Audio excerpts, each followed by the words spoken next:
Drive blade replacement for the Model 2000F. Using a 3mm Allen wrench, loosen the 4 nose screws and remove the nose cover.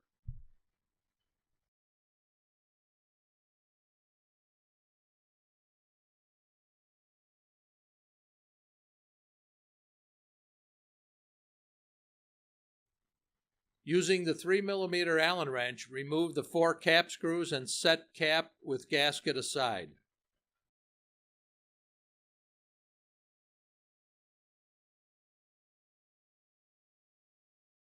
Remove the drive blade assembly by lifting it up and out of the return cylinder. Apply white lithium grease around the piston O-ring of the new drive blade assembly.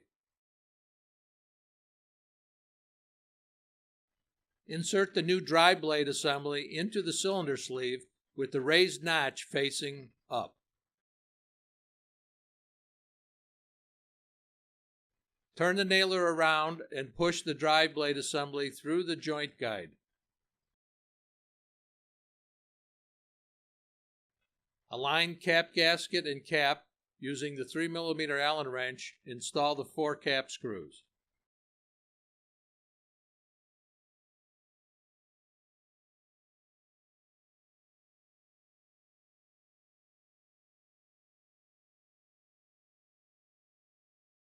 Turn nailer over and using the 3mm Allen wrench, install the nose cover with the 4 screws.